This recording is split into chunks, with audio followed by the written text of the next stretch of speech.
Spring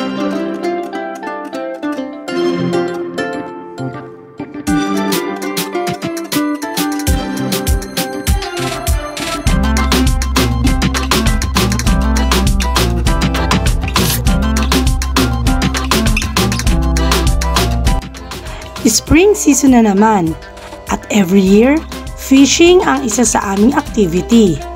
Para sa first fishing namin this year, ay dumayo kami sa Lethbridge.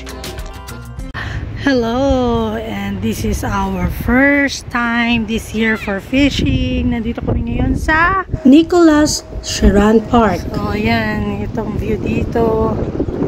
Unmade lang daw yan. Pero parang ang ganda-ganda niya.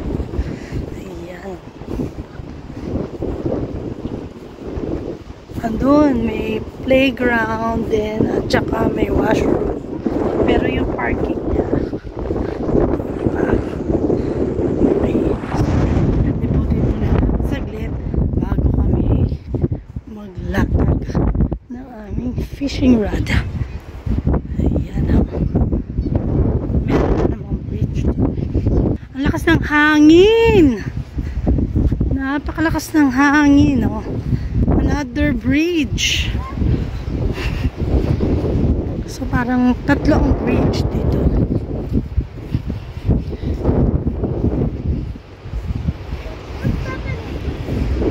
Ayan, may nagpi-fishing doon, oh. May nagpi-fishing doon. Na island dyan. So yan lang siya. So dito kami para punta naman namin yung playground doon. Ito tayo. Ayan.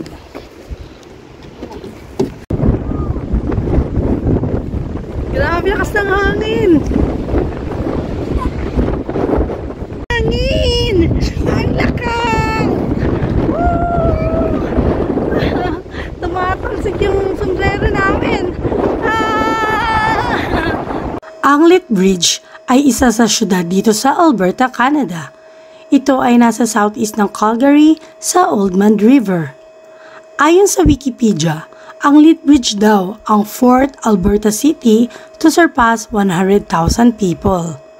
At dahil malapit siya sa Canadian Rocky Mountains, ang city na ito ay may warm summers, mild winters, and windy climate.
makikita nyo, maganda sanang magtampisaw dito, pero nakalagay dyan, oh, caution, public notice na bawal mag-swimming. Pero sa ganda ng tubig, parang nakakaakit magtampisaw, oh. Ang linaw, Tsaka mababaw lang siya. Pero bawal. Yan. Bawal na magtampisaw dyan. Pwede na mag-fishing, pero bawal mag-swimming. Yan. Yung mga gansa. Ayan. Napakahangin dito.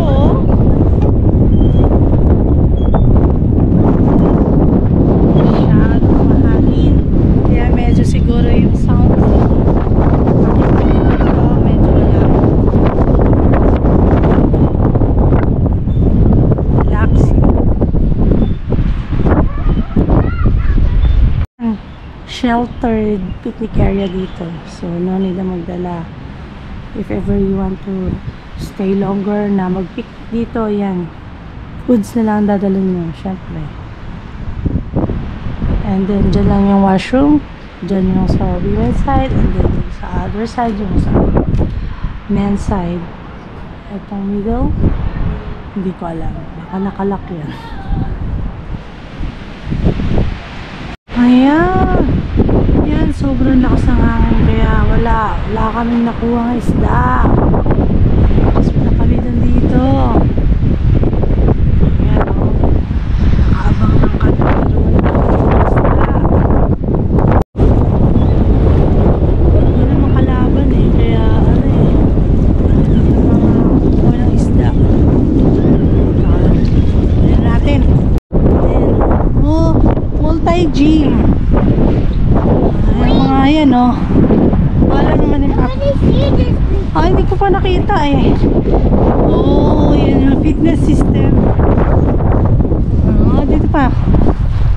May mga ano, kung gusto mo na power step exercise or torso exercise. Ayan. Umuwi kaming luwaan. Wala kaming nakuhang kahit isang isda. Walang kaisda-isda. Hindi kami naging matagumpay sa pag-fishing sa Nicholas Sheran Park, kaya sumunod naming pinuntahan ay ang William Pierce Park. Pero this time, nag-sightseeing na lang kami. Mas maliit siya kumpara sa Nicholas Sheran Park. Nakita naming mas marami ang nag-fishing at may mga ilang masasaya dahil nakahuli sila. Ang nangingisda.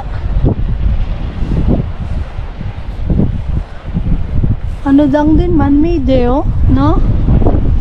Pero maliit lang siya.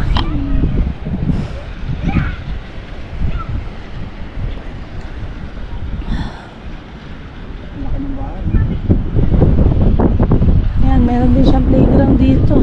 Pero mas maliit na lang itong playground.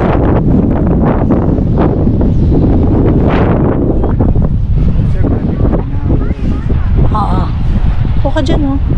Doon ako sa malilim, siyempre.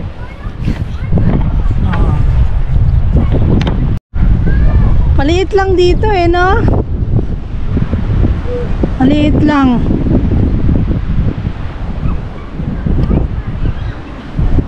May nakuha? May nauli? May nakuha? Maliit lang, ano?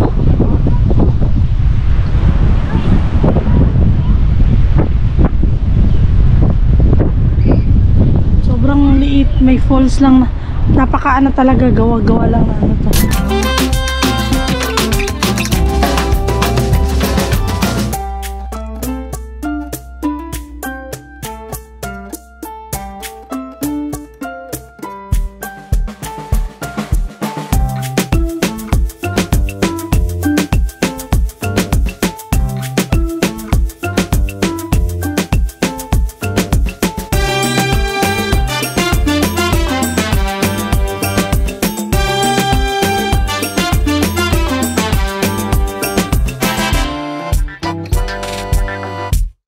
Para sa last naming pamamasyal, pumunta kami sa Henderson Park. Ang Henderson Park ay nasa 47 hektarya. Ang park na ito ay napakaraming amenities at attractions, kabilang ang 24 hektarya na man-made lake. Sinasabing ito ang pinakamalaking lake sa syudad na ito.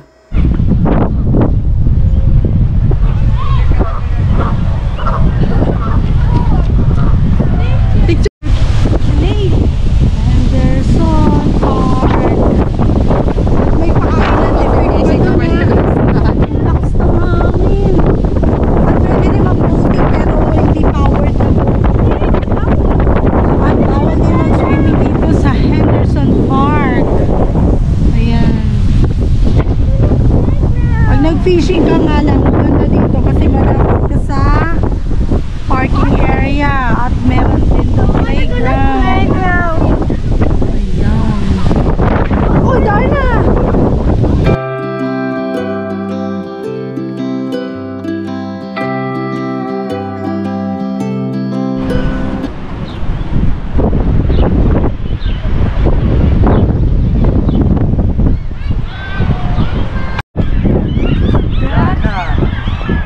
Kita mo yan?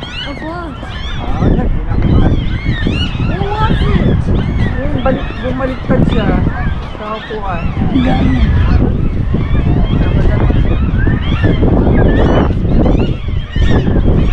Lawak nito. Mas malawak dito. Mas malawak dito. Late ang tawag niya dito.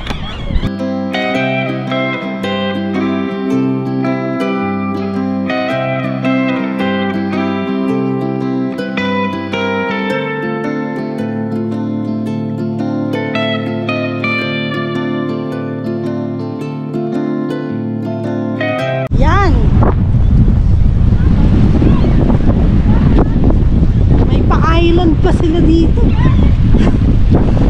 At pwede ka mag-fishing din, no?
Subscribe to our channel and don't forget to hit the little bell button to get notifications of our video uploads.